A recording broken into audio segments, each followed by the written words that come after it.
Հայ դուք ինչպես եք վերաբերվում եւ ինչպես եք գնահատում այն թվով պարգևավճարները, որ ստացել են այսօր իշխանությունները։ Մասնավորապես Նիկոլ Փաշինյանը եւ երկու փոխվարչապետները։ Խոսքը 51 միլիոնի մասին էր, եթե ես ճիշտ եմ հիշում։ Գումարը, որը նշված է եղել,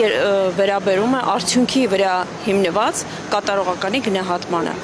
որը կառավարության նիստում զեկուցվել է, այնուհետև դուք գիտեք, որ պետական մարմինների առաջին համաժողովին ընթացքը ներկայացվել է եւ դա ոչ թե պարգևատրում է, այլ աշխատանքի արդյունքի գնահատում։ Օրինակ, որ աշխատանքն է այդքան բարձր գնահատվել։ Ստեղծված խաղաղությունը, լավ եղեք։ Սա խաղաղություն է պետքաբար։ Իսկ դուք չեք տեսնում հաստատված խաղաղությունը։ Չեք նկատում, ես խաղաղություն է համարվում։ Ես առավել քան վստահ եմ, որ այդքան բան հանձնել խաղաղ կլիներ։ Կթողնեք ես պատասխանեմ։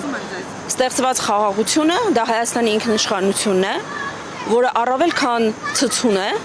եւ ես ցավում եմ, որ դուք դա չեք նկատում։ Այն հանգամանքը կթողնեք ես պատասխանեմ։ Չէ, ուզում եմ հասկանալ, երբ որ թշնամին մեր սուվերեն տարածքում է, դուք դա ինչպես եք ինքնիշխանություն համարում։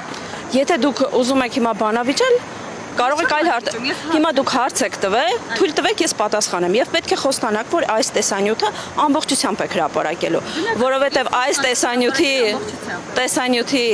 վերաբերյալ ես նույնպես ունեմ հեղինակային իրավունքներ, քանի որ դուք ինձ խոսեցնում եք։ Շատ լավ։ Դե հիմա թույլ տվեք ես ավարտեմ։ Հայաստանում ունենք այլևս հաստատված խաղաղություն, որը անվիճարկելի է, որի խաղաղության պայմանագրի նախաստորագրումը, ինչպես գիտեք, եղել է Վաշինգտոնում օգոստոսի 8-ին նախորդող տարվա։ Գործընթացները, որոնք հաջորդել են, եւս վկայում են այն մասին, որ Հայաստանում այլևս կոնֆլիկտի էջը փակված է եւ խաղաղությունը ամեն օր իմ եւ ձեր ջանքը եւ հետեւողականությունը ունի։ Ես հասկանում եմ, որ